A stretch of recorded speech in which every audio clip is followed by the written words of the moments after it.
destruction, displacement, and death. Despite international condemnation, settlement expansion has continued. At the same time, home demolitions and state-enforced displacement continues to uproot Palestinian communities. For Gazans, the 11-year Israeli and Egyptian blockade by land, air, and sea has created the largest open-air prison in the world. With only 4% potable water, electricity access that is limited to 4 hours per day, 50% unemployment, and the looming threat of Israeli bombs, Gaza continues to constitute one of the most pressing humanitarian crises of the current moment. In the West Bank, conditions are not much better. Unemployment is generally around 18%, with frequent loss of income due to Israeli military closures, making it impossible for Palestinian workers to get access to jobs. Settlements and the extra land allocated for them, as well as closed military zones and other restrictions, make it impossible for Palestinian towns to grow. And in the midst of it all, Prime Minister Netanyahu's administration has become increasingly indifferent to critique, censure, or even scorn from the international community for its practices. Perhaps the most glaring example of this indifference, as well as the urgency of the current moment, is the recently passed nation-state law. Through this basic law, the Israeli state has officially rejected Arabic as an official state language.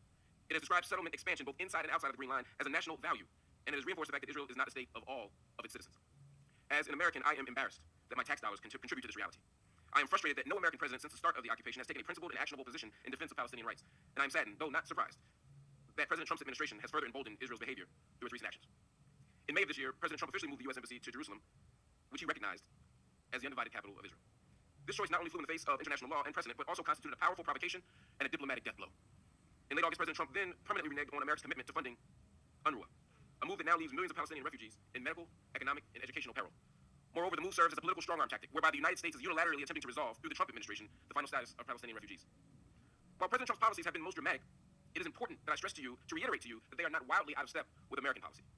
Cuts to UNRWA is an idea that has been raised in Washington for years, dating back at least to the George W. Bush administration. President Trump's decision to move the U.S. Embassy in Israel from Tel Aviv to Jerusalem caused enormous controversy, but he was merely implementing a bipartisan law Congress passed in 1995. And in so doing, he executed what has already been official United States policy and the fulfillment of a promise made by every United States president and presidential candidate, Democrat and Republican, for a very long time. With regard to the question of Palestine, Donald Trump is not an exception to American policy. Rather, Donald Trump is a more transparent and aggressive iteration of it.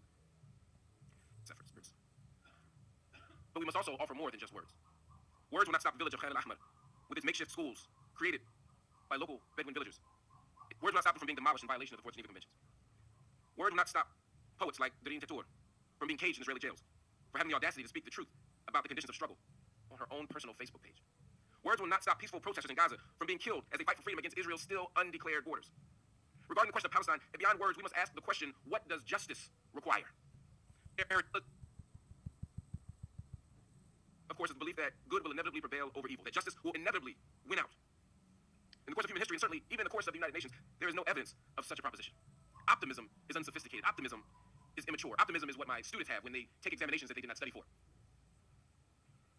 Some become quite religious at that time. But Palestine, and we saw the connections between the police in New York City who were being trained by Israeli soldiers and the type of policing we were experiencing in New York City. We began to see relationships of resistance, and we began to build and struggle and organize together. That spirit of solidarity, a solidarity that is bound up not just in ideology, but in action, is the way out. So as we stand here on the 70th anniversary of the Universal Declaration of Human Rights and the tragic commemoration of the Nakba, we have an opportunity to not just offer solidarity in words, but to commit to political action, grassroots action, local action, and international action that will give us what justice requires. And that is a free Palestine from the river to the sea. Thank you for your time.